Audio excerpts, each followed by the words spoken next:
Y si ya la tienen ahí, esta carta, segunda de Juan, que fue escrita por Juan. ¿Cuál Juan? El apóstol amado, ¿verdad? Juan, que escribió el Evangelio y también escribió Primera, Segunda y Tercera de Juan y Apocalipsis. Pero ¿cómo sabemos que es Juan? Si aquí dice en el versículo 1, el anciano. En Tercera de Juan también él se presenta como el anciano. Y en Primera de Juan, si vemos en Primera de Juan, no se presenta, dice lo que era desde el principio, lo que hemos, no dice. ¿Y cómo sabemos que fue Juan? Bueno, los eruditos bíblicos, tomando en cuenta la fecha de composición, tomando en cuenta el contenido, se dan cuenta que hay una relación tremenda entre el Evangelio de Juan y estas tres cartas. Un contenido muy, muy similar. Además, el lenguaje que se utiliza es muy de Juan. Por eso, el consenso, ¿no?, de los eruditos bíblicos es que el escritor de las tres cartas es el apóstol Juan. Por eso se llama Segunda de Juan. Ya se asumió, ¿no? Y creo que está bien. Vamos a estar viendo en esta predicación de hoy, en este estudio, varias de las coincidencias que hay entre la carta de Juan, la primera de Juan y esta segunda de Juan. Así para que ustedes vean cómo sí hay mucha relación. Bueno, ¿qué les parece si leemos toda esta carta? ¿Sale? Ahí sí no nos tardamos mucho.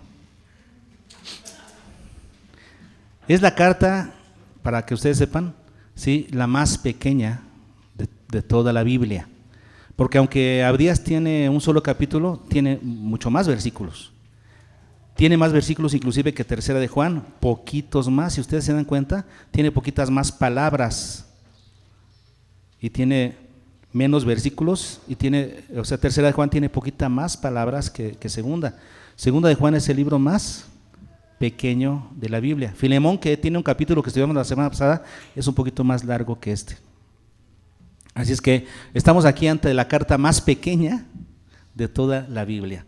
¿La leemos? Muy bien. Dice así: el anciano a la señora elegida y a sus hijos, a quienes yo amo en la verdad. Y no solo yo, sino también todos los que han conocido la verdad, a causa de la verdad que permanece en nosotros y estará para siempre con nosotros. Sea con vosotros gracia, misericordia y paz de Dios Padre y del Señor Jesucristo, Hijo del Padre, en verdad y en amor. Mucho me regocijé porque he hallado a algunos de tus hijos andando en la verdad, conforme al mandamiento que recibimos del Padre. Y ahora te ruego, Señora, no como escribiéndote un nuevo mandamiento, sino el que hemos tenido desde el principio, que nos amemos unos a otros. Y que este es el amor que andemos según sus mandamientos. Este es el mandamiento, que andéis sin amor, como vosotros habéis oído desde el principio. Porque muchos engañadores han salido por el mundo, que no confiesan que Jesucristo ha venido en carne. Quien esto hace es el engañador y el anticristo. Mirad por vosotros mismos para que no perdáis el fruto de vuestro trabajo, sino que recibáis galardón completo. Cualquiera que se extravía y no persevera en la doctrina de Cristo, no tiene a Dios. El que persevera en la doctrina de Cristo, ese sí tiene al Padre y al Hijo. Si alguno viene a vosotros y no trae esta doctrina, no lo recibáis en casa, ni le digáis bienvenido, porque el que le dice bienvenido participa de sus malas obras. Tengo muchas cosas que escribiros, pero no he querido hacerlo por medio de papel y tinta, pues espero ir a vosotros y hablar cara a cara, para que nuestro gozo sea cumplido. Los hijos de tu hermana, la elegida, te saludan. Amén. Ok, aquí tenemos la carta. La carta que Juan escribió, ¿a quién? A la señora elegida. ¿Ya? ¿Y quién es la señora elegida? Bueno, la interpretación más común, la que tiene mayor consenso, es que es justamente una iglesia. Inclusive acá abajo en el 13 dice, los hijos de tu hermana la elegida, otra elegida, o sea, es una iglesia también, ¿no? Es una forma en la que el apóstol Juan se refiere a una iglesia, a la iglesia universal, a la iglesia que estaba tal vez en esa zona, pero es entonces a una iglesia. Ok, ¿cuál es el propósito que persigue Juan cuando escribe esta carta? ¿Para qué le escribe? ¿Cuál es su propósito principal? Si nosotros vemos en el versículo 8, aquí tenemos el propósito de Juan por el que escribió esta carta. ¿Qué dice? Mirad por vosotros mismos, para que no perdáis el fruto de vuestro trabajo, sino que recibáis galardón completo. Este es el propósito de Juan al escribir esta carta. Dice, para que ellos miraran por ellos mismos, o sea, que ellos se cuidaran de algunas cosas que estaban acechando a la iglesia, que ellos se cuidaran, y luego dice, ¿para qué? Para que no perdáis el fruto, dice aquí, de vuestro trabajo. Viendo los originales en el griego, es mejor traducir el fruto de nuestro trabajo, como si estuviera diciendo Juan, se va a perder el fruto de nuestro trabajo. El trabajo que yo hice en ustedes sembrándoles la palabra, se puede perder el fruto de nuestro trabajo en ustedes. Esa es la razón, ¿no? Había algo que estaba acechando a la iglesia y que hacía que estuviera en riesgo el fruto del trabajo que se había invertido en la iglesia. Y luego dice también, sino que recibáis galardón completo. ¿Qué sucede cuando nosotros nos desviamos de los propósitos de Dios? Podemos perder el galardón completo. Sí, porque en el reino de Dios, el evangelio se tiene o no se tiene. No hay puntos medios. En relación con Dios no hay puntos grises, no hay escala de grises. O estás en Cristo o no estás. Y si tú dices que estás, pero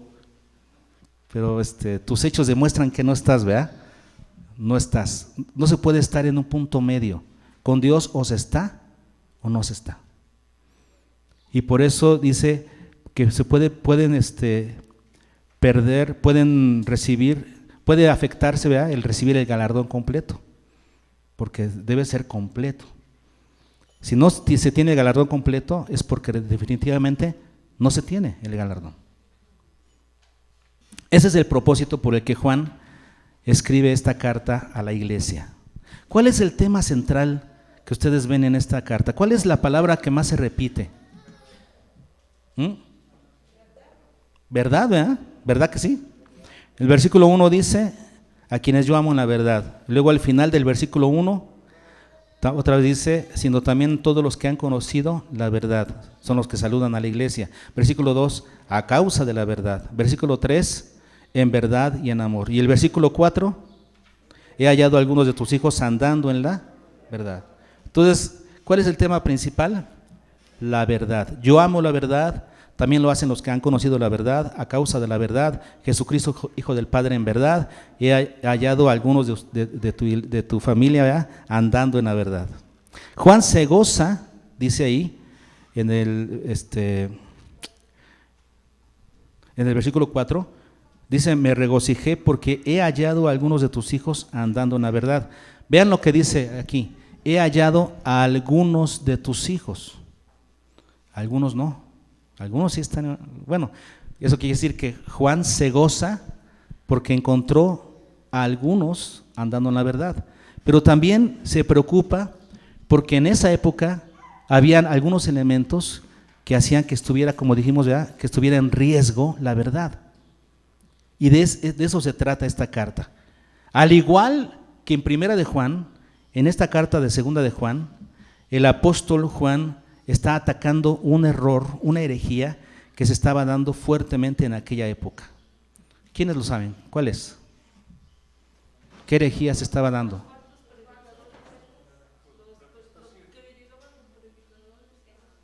¿Y cómo se llamaba esa herejía?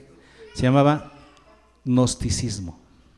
Eran gnósticos, que hoy en día hay grupos gnósticos también, pero allá comenzaba el gnosticismo, era una forma en la que comenzaba el gnosticismo, y esto es lo que estaba afectando a las iglesias. ¿Qué les parece si estudiamos un poquito lo que era el gnosticismo y cuáles son las aristas peligrosas que afectaban la doctrina cristiana en el gnosticismo. En primer lugar, para explicarlo de una manera sencilla, en el gnosticismo viene de gnosis, conocimiento, gnosticismo, comienza con G, ¿verdad? Gnosticismo, porque viene de gnosis, que significa conocimiento. Los gnósticos creían que habían unas personas iluminadas que podían conocer más fácil a Dios que otros. Ahorita lo vamos a ver, pero por eso viene de ahí el término gnosticismo, de gnosis, conocimiento, ¿sí? ¿Qué es lo que creía o qué es lo que promulgaba el gnosticismo? Ellos decían, solo el espíritu es bueno y la materia es esencialmente mala. El espíritu es bueno, lo espiritual es bueno, pero todo lo que es materia, el cuerpo, todo lo que nosotros podemos tocar en este mundo, toda la materia en esencia, es mala. Eso es lo que enseñaba el gnosticismo, ese era el centro de su creencia. Lo espiritual es bueno, lo material es malo por naturaleza. Esto trae algunas consecuencias, ¿verdad?, prácticas a la doctrina cristiana. Vamos a ver 3 consecuencias esenciales que había hacia la doctrina cristiana por esta creencia de que el espíritu era bueno y la materia era mala. La primera tiene que ver con la encarnación de Cristo. Y esta forma de pensar afecta a la encarnación de Cristo. ¿A qué nos referimos con la encarnación de Cristo? Pues de que el Hijo de Dios eterno vino a hacerse hombre, 100% hombre. Es lo que nosotros creemos en la doctrina cristiana, que el Hijo de Dios eterno, que es espíritu, ¿sí?, que no tiene cuerpo, es el Hijo de Dios eterno, vino algún día en la historia del mundo, vino a hacerse hombre, 100% hombre. Y nosotros creemos, según la enseñanza bíblica, que en esa persona de Jesucristo, cuando Él ya vino a nacer, en esta persona de Jesucristo cohabitaban 2 naturalezas de manera completa. 100% la naturaleza humana y 100% la naturaleza divina, al 100 y al 100, no al 50 y 50, porque si dijéramos Cristo era 50% hombre y 50% Dios, entonces eso quiere decir que no era 100% Dios. No, en Cristo había un milagro, coexistía al 100% la naturaleza humana con al 100% la naturaleza divina. Eso es lo que nos dice la palabra. Es lo que nosotros entendemos por el estudio de la palabra. Y esa es la doctrina bíblica. Esto es lo que los gnósticos no podían creer. ¿Por qué? Porque si el espíritu es bueno y la materia es mala, entonces el Hijo de Dios no pudo tomar una naturaleza humana. No la pudo tomar porque es mala. Dios no puede tener nada que ver con el pecado, ¿no? Así es que el Hijo de Dios no pudo tomar una naturaleza humana. Entonces, ¿qué sucedió? Existen 2 explicaciones principales que el gnosticismo trajo como consecuencia. 2 formas de pensar en relación a la encarnación de Cristo. El docetismo, los docetas, y Cerinto, que fueron 2 herejías que se dieron en aquella época. Los docetas, ¿qué decían?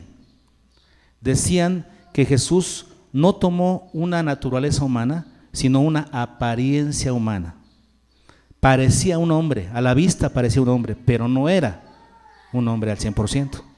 Fíjense nada más. Esto por supuesto echa por tierra la doctrina bíblica, porque si Cristo no fue hombre, entonces la salvación no sirve, no vale. Cristo, para que su sacrificio valiera, tenía que ser hombre, humano como nosotros. Es una de las 2 condiciones para que el sacrificio de Cristo valiera, que fuera un humano inocente. ¿Se acuerdan eso? Lo vimos en el curso 1, que fuera un humano inocente. Bueno, si Cristo no tomó una naturaleza humana, sino una apariencia humana, entonces no era humano. Entonces la salvación no vale. Vean las consecuencias. Y Cerinto, que era la otra herejía, decía que Jesús cuando nació era puramente humano, solamente humano. Y que el día de su bautismo bajó sobre él el espíritu del Mesías. ¿Ustedes recuerdan cuando la paloma bajó sobre Jesús cuando se bautizó? Entonces esta herejía dice que ese día de su bautismo Jesús recibió el espíritu del Mesías. Y ese espíritu del Mesías lo acompañó durante sus 3 años de ministerio, pero en el momento de la cruz lo abandonó. Por eso Jesús dijo: Dios mío, ¿por qué me has abandonado? Es una mala interpretación, ¿verdad? Estas son las dos creencias equivocadas que se estaban dando en la iglesia, que estaban afectando la verdad del evangelio. Y el apóstol Juan ataca esto en sus cartas. Por ejemplo, si nosotros vamos a 1 de Juan capítulo 4, miren 1 de Juan capítulo 4, para que veamos la coincidencia que hay entre 1 y 2 de Juan, ¿verdad? Cómo son temas que Juan ataca, y por eso se asume que son cartas escritas por Juan. En 1 de Juan capítulo 4, versículos 2 y 3, y dice: en esto conoced el Espíritu de Dios. Todo espíritu que confiesa que Jesucristo ha venido en carne es de Dios. Esta era la forma de probar a los predicadores itinerantes que llegaban a la iglesia. En aquella época habían muchos predicadores que llegaban a predicar a las diferentes congregaciones y se les daba oportunidad de que lo hicieran, ¿no? Si traían la sana doctrina. En este caso, Juan les dice que probaran a estos predicadores y entonces le preguntaran: ¿tú crees que Jesucristo vino en carne o que solamente tomó una apariencia humana? Entonces, si ellos decían Jesucristo ha venido en carne, ese espíritu, o sea, ese predicador, ese profeta, es de Dios. Y todo espíritu, versículo 3, y todo espíritu que no confiesa que Jesucristo ha venido en carne, no es de Dios. Y este es el espíritu del anticristo, el cual vosotros habéis oído que viene y que ahora ya está en el mundo. El espíritu del anticristo, que produce todas estas herejías, ya estaba en el mundo desde aquella época y lo está más aún en nuestra época, ¿no? Se refiere a las doctrinas erróneas, a las herejías que se estaban queriendo penetrar en la iglesia desde aquella época, fíjense. ¿Ok? Y en 2 de Juan, que es la carta que nos toca estudiar ahora, vean el versículo 7. Dice: porque muchos engañadores han salido por el mundo, que no confiesan que Jesucristo ha venido en carne. Quien esto hace es el engañador y el anticristo. Vean la relación entre 1 y 2 de Juan, ¿verdad? Entonces vemos al apóstol Juan atacando al gnosticismo en relación a la encarnación de Cristo. Otra cosa que atacaba, otro tema doctrinal que atacaba el gnosticismo, era en relación a la moral cristiana, a la conducta cristiana. Y habían tres corrientes que se desprenden de esta forma de pensamiento gnóstico, ¿no? Que decían que, repetimos, que el espíritu es bueno y que la materia es esencialmente mala. Entonces surgen tres aristas: el ascetismo, la inmoralidad y el espiritualismo.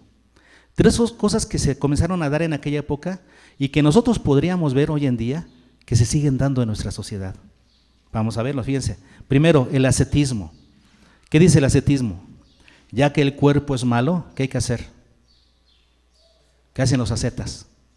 Se castigan. Hay que castigar el cuerpo. La forma de controlar el cuerpo es castigándolo, como para santificarlo, como para tenerlo sometido. Esta es una postura que es atacada por Pablo, por ejemplo, en Colosenses 2, 20 al 23. Vean ustedes en Colosenses. Colosenses 2, 20 al 23 dice: pues si habéis muerto con Cristo en cuanto a los rudimentos del mundo, ¿por qué como si vivieseis en el mundo os sometéis a preceptos tales como no manejes, ni gustes, ni aun toques, en conformidad a mandamientos y doctrinas de hombres, cosas que todas se destruyen con el uso? Tales cosas tienen a la verdad cierta reputación de sabiduría, ¿sí? Tienen reputación de sabiduría en culto voluntario, en humildad y en duro trato del cuerpo. Tienen esa reputación, pero dice ahí Pablo, pero no tienen valor alguno contra los apetitos de la carne. Pablo ya está aquí atacando esa idea gnóstica de que para poder ser santo lo que tienes que hacer es castigar el cuerpo, ¿no? Castigarlo físicamente, ¿ok? A eso se refería. Eso es lo que hace el ascetismo, castigar el cuerpo físico pensando que así le vas a ayudar al espíritu. ¿Ok? Esto se da mucho en la iglesia cristiana también, cuando utilizamos el ayuno solamente para castigar el cuerpo y pensar que así somos más santos. No, mientras tu devoción no afecte realmente tu estilo de vida, realmente no eres más santo por orar más. Orar más no te hace más santo. Lo que te hace más santo es vivir con la conducta cristiana, con una conducta cristiana. Así es que el ascetismo es una forma que se da por el gnosticismo. Otra, la inmoralidad, decíamos. ¿Por qué? Porque acuérdense que el gnosticismo viene de gnosis, conocer. Y lo que ellos decían es, bueno, se debe conocer tanto lo bueno como lo malo, tanto lo espiritual como lo carnal. Si realmente estamos en esta gnosis, tenemos que conocer de todo. Fíjense lo que dicen ellos, ¿no? O sea, vamos a experimentar de todo. ¿Cómo podemos decir que algo es malo si no lo experimentamos? Es como los papás que dicen, bueno, para que mi hijo pruebe la cerveza, pues le voy a dar una cerveza para que se la tome en mi presencia. Aquí estoy yo, no hay problema, que se la tome. Para que experimente lo que es tomar cerveza. ¿Esa es la manera de enseñar a tu hijo a no tomar cerveza? No, tu hijo aprende que la cerveza no es buena porque ve que tú no te la tomas, ¿verdad? Porque ni siquiera está en tu vocabulario. Esa es la manera de enseñarle que la cerveza no es buena. No es dándosela a probar. No, a muchos hijos les ha gustado por eso. Esa no es la forma. La forma de ser santo es alejarse cada vez más del pecado. No es adentrarse poquito en el pecado para ver cuánta resistencia tienes. No, la santidad tiene que ver con correr, alejarse del pecado. Esta es una situación así peligrosa, ¿no? Así es que tienes que conocer, así como lo bueno, tienes que conocer lo malo, tienes que experimentarlo. Es lo que dice la inmoralidad.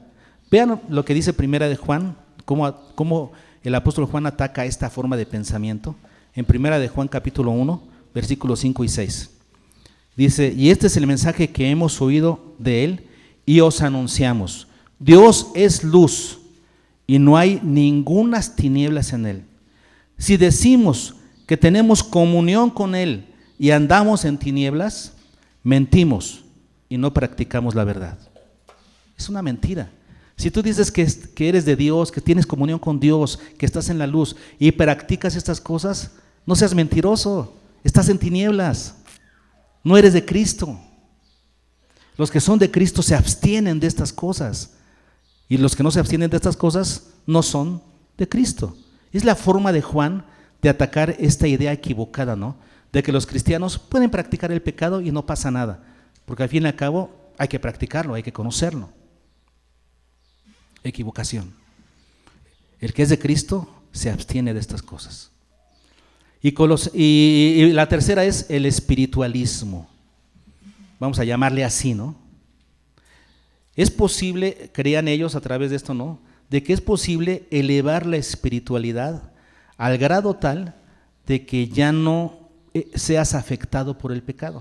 O sea, tú puedes tener una relación con Dios tan elevada, que el pecado te hace los mandados. ¿Se puede? ¿Realmente uno puede salirse del cuerpo a ese nivel? El apóstol Pablo tenía tentaciones. ¿Cómo ataca esto el apóstol Juan? En el capítulo 1, otra vez en Primera de Juan capítulo 1, el versículo 10, dice, si decimos que no hemos pecado, le hacemos a él mentiroso y su palabra no está en nosotros. Por supuesto que somos pecadores y por supuesto que el pecado nos sigue llamando y nos sigue atrayendo, pero nosotros, pues con la ayuda del Espíritu Santo y nuestra dedicación a Dios, podemos decirle que no al pecado. Pero sigue siendo una fuerza tremenda en nuestro ser, por supuesto que lo sigue siendo. Así es que estas son las tres ideas en relación a la moral cristiana que se desprenden del gnosticismo: el ascetismo, la inmoralidad y el espiritualismo. ¿Está bien? Y la tercera cosa que afecta, cómo afecta la doctrina cristiana el gnosticismo, es que afecta la comunión cristiana. ¿Por qué? Porque ellos, acuérdense que gnosticismo viene de gnosis, conocimiento, y ellos decían que existen ciertas personas elegidas que adquieren un conocimiento superior que a los demás. Son gente iluminada por Dios. Dios los ilumina de una manera especial, de tal manera que son capaces de adentrarse más en el Espíritu de Dios, en el conocimiento de Dios. Esto le vamos a llamar la supraespiritualidad. Supraespiritualidad. Así es que existen algunos elegidos que tienen un conocimiento exclusivo acerca de Dios. Son una casta diferente. O sea, en el cristianismo hay castas. Existen los iluminados y los demás. ¿Ustedes de cuáles son? No, no digan eso. ¿Saben cuál es el problema con esto? Que esta postura comenzó a afectar el amor, la demostración de amor en la iglesia. Como dije, se comenzaron a hacer castas. Entonces, los supraespirituales y los otros, carnales, los cristianos carnales. Entonces, los supraespirituales no tienen nada que ver con los carnales. Así es que la práctica del amor, fíjense, la práctica del amor ya no es una obligación cristiana. Debes amar a los que se encuentren en tu mismo nivel. O sea, esos supraespirituales. A los demás los puedes aborrecer porque son carnales. Se afectó el amor, la demostración de amor dentro de la iglesia. Tenemos 1 de Juan, capítulo 4, versículo 12, que dice: nadie ha visto jamás a Dios. Si nos amamos unos a otros, Dios permanece en nosotros y su amor se ha perfeccionado en nosotros. Vean cómo Juan está atacando esta idea gnóstica, ¿no? De que puedes amar a unos y odiar a otros. No, si no amas, no has conocido a Dios. Sigue diciendo el versículo 20 y 21, si alguno dice, yo amo a Dios y aborrece a su hermano, es mentiroso, no conoce a Dios. Pues el que no ama a su hermano a quien ha visto, ¿cómo puede amar a Dios a quien no ha visto? Y nosotros tenemos este mandamiento de él: el que ama a Dios, ame también a su hermano. Vean cómo Juan está atacando esta idea gnóstica que estaba penetrando en la iglesia. Y en 2 de Juan también tenemos eso. En 2 de Juan, que es la carta que vamos a estudiar, en los versículos 5 y 6 dice: y ahora te ruego, señora, no como escribiéndote un nuevo mandamiento, sino el que hemos tenido desde el principio. ¿Qué dice? Que nos amemos unos a otros. Y este es el amor, que andemos según sus mandamientos. Este es el mandamiento, que andéis en amor, como vosotros habéis oído desde el principio. O sea, que ahora no vengan estos nuevos maestros a decirte que no. Esto es algo que aprendiste desde el principio. Desde que te fue predicado el evangelio, aprendiste esto. Que si amas a Dios, debes amar a tus hermanos. Si no amas a tus hermanos, realmente no amas a Dios. Así es que lo que notamos aquí es que Juan está contrarrestando en esta carta algunas de las ideas gnósticas que estaban penetrando dentro de la iglesia en aquella época. ¿Está bien? ¿Cuál es el peligro para la iglesia? Ya lo leímos en el principio, pero vamos a repetirlo. ¿Cuál era el peligro que estaba acechando a la iglesia si la iglesia creía estas falsedades, estas falsas doctrinas? ¿Qué podía suceder con la iglesia? En el versículo 8, recuerdan ustedes, dice: mirad por vosotros mismos, para que no perdáis el fruto de nuestro trabajo. Se puede perder ese fruto, ese trabajo tanto trabajo que nos costó que creyeran en Cristo, y ahora viene otro y les dice estas barrabasadas. Si ustedes las creen, se va a perder el fruto de nuestro trabajo. Este no era un caso único, ¿no? Porque vemos, por ejemplo, al apóstol Pablo en Gálatas 4:11. ¿Se acuerdan ustedes que la iglesia estaba siendo atacada por los judaizantes? Y en Gálatas 4:11 Pablo le dice: me temo de vosotros que haya trabajado en vano con vosotros. Las palabras que tuvo que decir Pablo: me temo que he trabajado en vano con ustedes. Y es lo mismo que Juan estaba pensando, ¿no? Que yo esté trabajando en vano con ustedes. Dice el versículo 8, que el fruto de nuestro trabajo se pierda. Ese es el riesgo que puede suceder cuando se permite que entre alguna doctrina equivocada, que se pierda el fruto de tanto trabajo, de tanta inversión en ustedes. ¿Y qué más sigue diciendo el versículo 8? Sino que recibáis el galardón completo. ¿Qué es lo que se puede perder? El galardón completo, como decíamos. Y es que la salvación se tiene o no se tiene. No puedes tener poquito de la salvación y que vaya, no se puede. La salvación no se recibe gradualmente, no. Ahora, tu conocimiento del evangelio sí puede ser gradual, que alguien te habla y lo entendiste poquito, alguien te habla después. Así fue, ¿no? Cuando te convertiste, a lo mejor alguien te fue hablando, otro te dio testimonio, y tu conocimiento del evangelio fue creciendo hasta que dijiste: ya me rindo al Señor, me entrego al Señor. Ok, tu conocimiento del Evangelio. Pero la salvación no se recibe gradualmente. ¿Esa la tienes o no la tienes? Y eso es lo que estaba en riesgo, que se podía perder el fruto del trabajo que era la salvación. Si no se cree en el Evangelio puro, entonces el Evangelio no se tiene por completo. Por completo no se tiene, porque no se puede tener por partes. ¿Cuál es la solución a este problema que se está dando dentro de la iglesia? Que la iglesia estaba comenzando a caer en estas falsedades. ¿Cuál es la solución? Versículo 9. Cualquiera que se extravía, y vean lo que dice Juan, cualquiera que se extravía. ¿Qué significa extraviarse? Perderse. O sea, tú estabas bien, ibas por un camino correcto, pero vienen algunos maestros que te hablan otra cosa, alguna cosa atractiva, ¿y qué hacen? Te extraviaron, te perdiste del rumbo correcto. Esto es lo que sucede. Si alguien te lava el coco y comienzas a extraviarte, y dice, y no persevera. Si no perseveras, te vas a extraviar. Si perseveras, no te vas a extraviar. Pero aquí, ¿qué sucede con estas personas? Que a lo mejor algunos estaban se extraviando. ¿Por qué? Porque no estaban perseverando en la doctrina.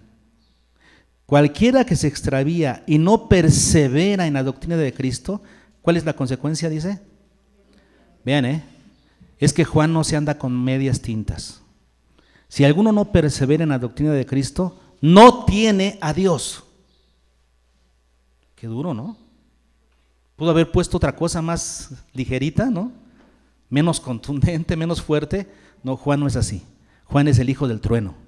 Y Juan habla directo. A Juan le gusta hablar directo. Y él dice, el que no persevera en la doctrina de Cristo, en la palabra, dice que, ¿cuál es la consecuencia? No tiene a Dios. No tiene a Dios. Y luego dice la contraparte, el que persevera en la doctrina de Cristo, ese sí tiene al Padre y al Hijo. ¿Cuál es la clave? La clave de todo esto, la doctrina. Tienes que conocerla y tienes que perseverar en ella para que puedas ser salvo, para que realmente puedas decir que eres del Padre, que conoces al Padre, que estás en el Padre y en el Hijo. La clave de todo esto es la doctrina, perseverar en la doctrina. Ahora, esto tiene una implicación práctica también para la iglesia. Un consejo para la iglesia, versículo 10, en el que dice, entonces, ¿qué vamos a hacer? Si alguno viene a vosotros y no trae esta doctrina, ¿qué hay que hacer? No lo recibas. Si tú quieres proteger a tu iglesia, ¿qué tienes que hacer? No lo recibas. Por eso vemos que en la primera de Juan, el apóstol Juan le dice a la iglesia que implemente una prueba. Cuando viniera un predicador a decir, oye, ¿puedo predicar en tu iglesia? Antes le decían, sí, ¿cómo no? Pásale, sirve que no predico hoy. Sí, pásale, predícale, ¿no? Pero ahora no, ahora ellos le tenían que poner una prueba al predicador invitado y decirle, a ver, ¿tú crees que Cristo vino en carne o no? Y se decían, no, es que no, la materia es mala y el espíritu es bueno, así es que no se puede, así es que no, de ninguna manera Jesús tenía una apariencia humana. Entonces, ¿qué hay que hacer? Adiós, bye, aquí no puedes, aquí no entras, aquí no funcionas. Dice, no lo recibáis en casa, ni le digáis bienvenido. Aquí no eres bienvenido. No solamente no lo recibas, de buena manera decirle, no, hermano, hermanito, discúlpame, en este momento no, a lo mejor después, no le des vueltas. ¿Qué le tienes que decir? Aquí no eres bienvenido. Y mientras traigas esa doctrina, aquí no eres bienvenido. Regrésate por tu camino. Así de duro tienes que ser con los que predican una falsa doctrina. ¿Por qué? Porque están acechando a la iglesia, porque el peligro es justamente de la iglesia. A los hermanos los puede contaminar. Así es que a estas personas dice, no los recibas y ni siquiera les llames bienvenido. ¿Por qué? La explicación de esta situación tan dura que propone Juan. Versículo 11. Porque el que le dice bienvenido, ¿qué? Participa en sus malas obras. O sea que tú vas a participar. Si algún hermano se desvía, va a ser por culpa tuya, porque tú le permitiste entrar. Si tú le llamas bienvenido, estás participando de esa mala obra. Así de importante es cuidar la doctrina. Aquí no somos exagerados. Cuando se trata de cuidar la doctrina, no puede ser exagerado, ¿sí? Porque la exageración debe ser, es lo correcto. La doctrina se debe cuidar con celo, con mucho celo, por los daños que puede causar, daños eternos en la vida de las personas. Hay que cuidar la doctrina, ¿ok? Es lo que aprendimos dentro de esta implicación. El mismo Señor Jesús lo dijo. Si ustedes van a Mateo capítulo 18, en Mateo 18 vean lo que dijo Jesús, versículos 6 y 7. Y cualquiera que haga tropezar a alguno de estos pequeños que creen en mí, mejor le fuera que se colgase al cuello una piedra de molino de asno y que se le hundiese en lo profundo del mar. Palabras de Jesús. ¿Les parece poco? Esto es algo alarmante. Permitir que un hermano pequeño tropiece en su fe por causa de un falso maestro, eso no se puede permitir.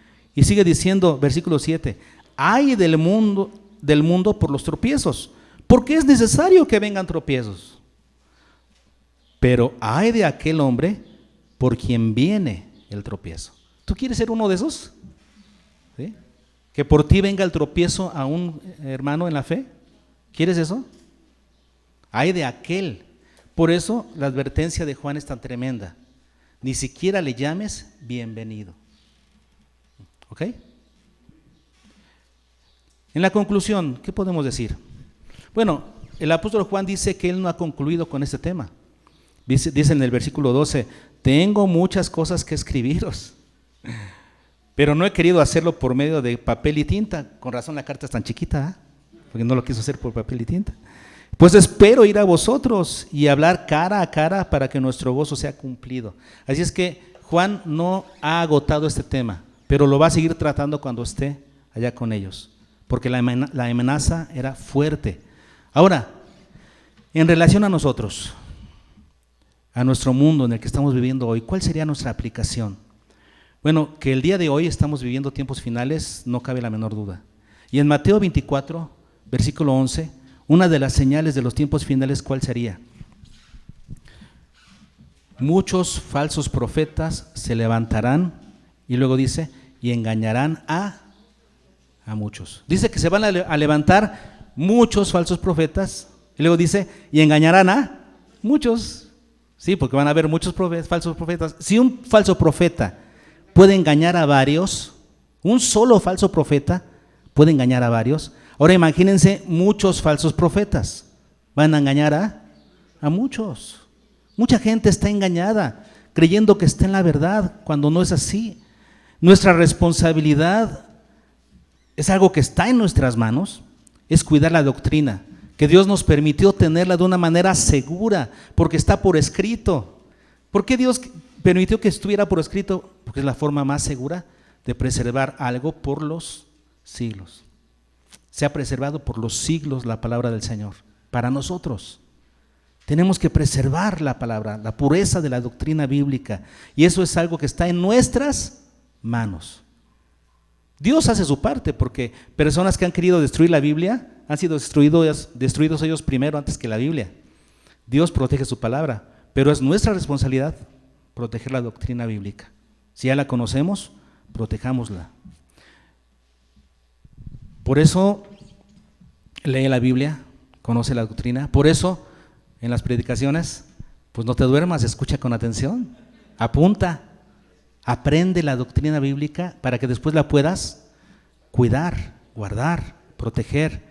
Me asombra el número de personas, no nos vamos lejos, en nuestro municipio de Calera, con años en la iglesia, que por no conocer bien el evangelio son engañados ante cualquier falso profeta que viene. Es tremenda la responsabilidad que tenemos como iglesia de preservar la doctrina bíblica. Recordemos que estos falsos maestros tienen un gran don de convencimiento. Este don de convencimiento es su atractivo principal. Todos los falsos maestros saben hablar bien, no como yo que me trabo, que me cuesta trabajo. A mí me cuesta mucho trabajo. Los falsos profetas o los falsos maestros normalmente tienen don de palabra, tienen don de convencimiento. Ese es su atractivo principal, que hablan bien, ¿sí?